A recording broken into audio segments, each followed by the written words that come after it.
ദൈവനാമം മഹത്വപ്പെടുമാറാകട്ടെ. കുഞ്ഞുങ്ങൾക്ക് കഥ ഇഷ്ടമാണല്ലോ. ഇന്ന് നമ്മൾക്ക് ഒരു കഥ പഠിക്കാം. അതിനു മുമ്പായിട്ട് നമുക്കൊരു വാക്യം പഠിക്കാം. ഉൽപ്പത്തി പുസ്തകം 25-ാം അധ്യായത്തിൻ്റെ 34-ാം വാക്യം. ഉൽപ്പത്തി പുസ്തകം 25-34. അവൻ അവനോട് സത്യം ചെയ്തു, തൻ്റെ ജ്യേഷ്ഠാവകാശം യാക്കോബിന് വിറ്റു. യാക്കോബ് ഏശാവിന് അപ്പവും പയറുകൊണ്ടുള്ള പായസവും കൊടുത്തു. അവൻ ഭക്ഷിച്ച് പാനം ചെയ്തു എഴുന്നേറ്റ് പോയി. ഇങ്ങനെ ഏശാവ് ജ്യേഷ്ഠാവകാശത്തെ അലക്ഷ്യമാക്കി കളഞ്ഞു. ഈസി ആയിട്ടുള്ളൊരു വാക്യമാണ്. യാക്കോബിനെ ഏശാവിനെ കുറിച്ച് നമ്മൾ പഠിച്ചിട്ടുണ്ടല്ലോ. അപ്പോൾ അതിൽ പറയുകയാണ്, പായസത്തിന് വേണ്ടി ഏശാവ് ജ്യേഷ്ഠാവകാശത്തെ വിറ്റ് കളഞ്ഞു. അങ്ങനെ യാക്കോബിന് ജ്യേഷ്ഠാവകാശം കിട്ടി, ഏശാവിന് ജ്യേഷ്ഠാവകാശം നഷ്ടപ്പെട്ടു പോയി. ഈസി ആയിട്ടുള്ള. അപ്പം ഇനി നമുക്കത് വാക്യം പഠിക്കുമ്പോൾ വേഗം പഠിക്കാം.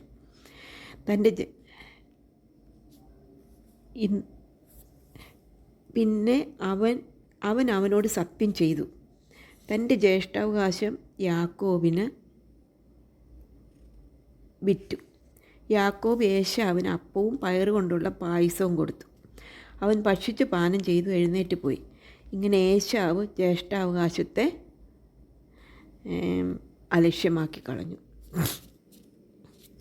ഇവിടെ നാം കഴിഞ്ഞ ദിവസം കണ്ടു, ഇസഹാക്കിൻ്റെയും റിബേക്കയുടെയും വിവാഹം നടന്നു. എലയാസർ പോയി റിബേക്കയെ എന്ന നല്ലൊരു പെൺകുട്ടിയെ അവൾ കണ്ടു. അവളെ ദൈവത്തിൻ്റെ ഹിതപ്രകാരം അവളെ കൂട്ടിക്കൊണ്ടു വന്നു. അവൾ ഇസഹാക്കാണെങ്കിൽ പ്രാർത്ഥിക്കുകയായിരുന്നു, വെളിമ്പ്രദേശത്ത് പോയി. അങ്ങനെ രണ്ടുപേരും യോജിച്ച രണ്ട് കപ്പിളായിട്ട് ആണ് നമുക്ക് കാണാനായിട്ട് സാധിക്കും, ഇസഹാക്കും റിബേക്കയും. എന്നാൽ 40-ാം വയസ്സിൽ അവർ വിവാഹം കഴിഞ്ഞു. ഇസഹാക്കിന് 40 വയസ്സുള്ളപ്പോൾ വിവാഹം കഴിഞ്ഞു. വിവാഹം കഴിഞ്ഞിട്ട് 20 വർഷക്കാലത്തേക്ക് അവർക്ക് മക്കളൊന്നും ഉണ്ടായില്ല.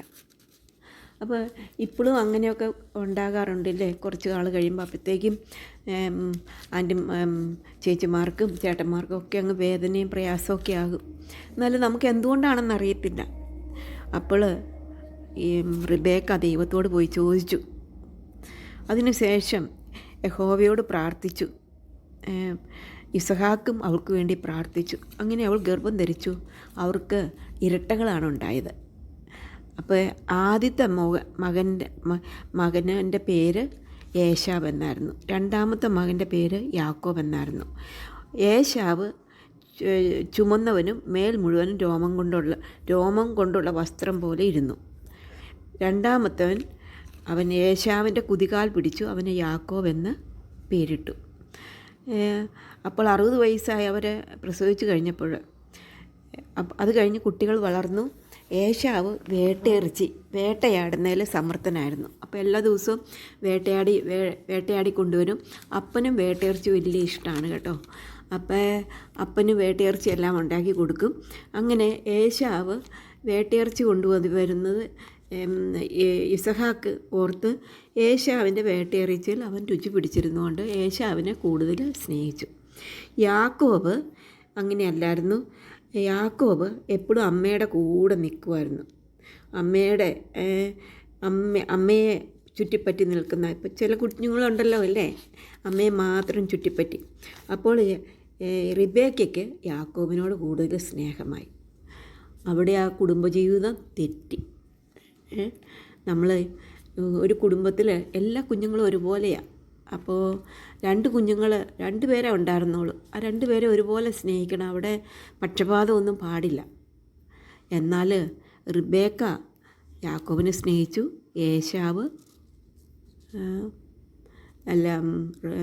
ഇസഹാക്ക് ഏശാവിനെ സ്നേഹിച്ചു. അങ്ങനെ ദിവസങ്ങൾ പോയി. ഒരാൾ വേട്ടയിറച്ചിയിൽ, ഒരാൾ അമ്മയുടെ കൂടെ ഇരുന്ന് ഹെൽപ്പ് ചെയ്യുന്നതിൽ ഇങ്ങനെ മുമ്പോട്ട് പോയിക്കൊണ്ടിരുന്നപ്പോൾ ഒരു ദിവസം ഏശാവ് വളരെ ക്ഷീണിച്ച്, സാധാരണക്കാളും വേട്ടയാടി വളരെ വിഷമിച്ച്, അന്ന് വേട്ടയ്ക്കൊന്നും കിട്ടിക്കാണത്തില്ല.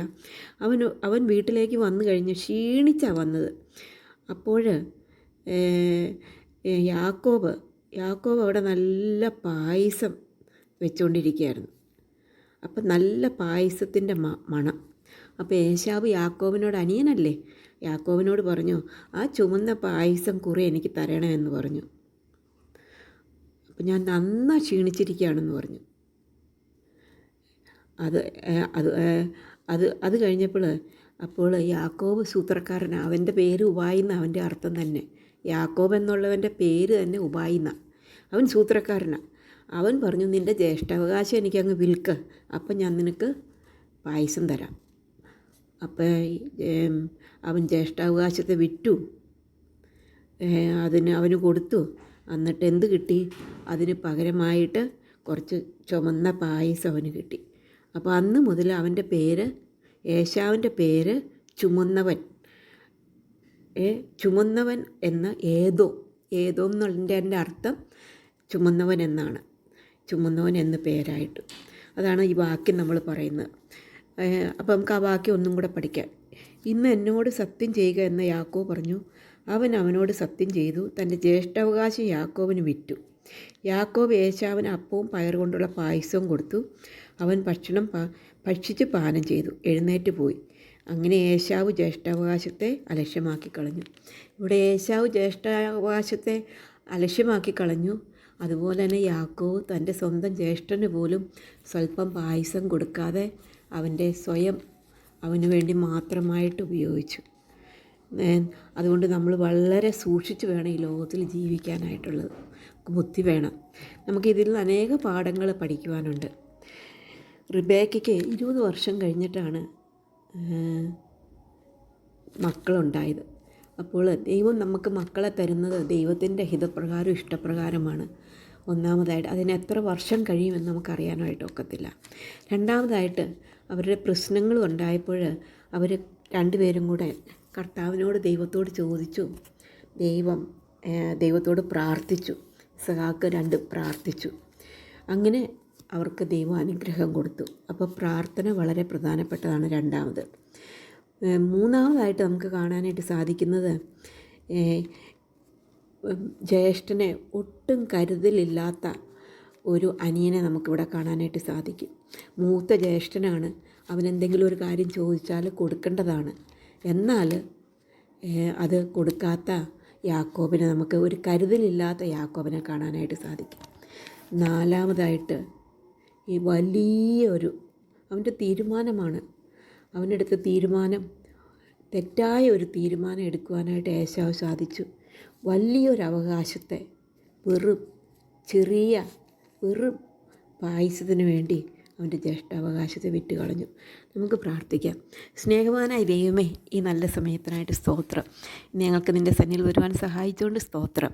ഞങ്ങൾക്ക് തന്ന പാഠത്തിനായിട്ട് സ്തോത്രം. ഞങ്ങൾ ഈ ലോകത്തിൽ ജീവിക്കുമ്പോൾ ബുദ്ധിയുള്ളവരായിട്ട് ജീവിപ്പാൻ ഞങ്ങളെ സഹായിക്കണം. ജ്യേഷ്ഠാവകാശം ഒരിക്കലും, ഞങ്ങളുടെ അവകാശങ്ങളൊന്നും, ദൈവം തന്നിരിക്കുന്ന താലന്തുകൾ, അങ്ങനെ പല കാര്യങ്ങളും ദൈവം ഞങ്ങൾക്ക് തന്നിട്ടുണ്ട്. അതൊന്നും അലക്ഷ്യമായിട്ട് ഞങ്ങൾ വിചാരിക്കാതിരിക്കാൻ ഞങ്ങളെ സഹായിക്കണം.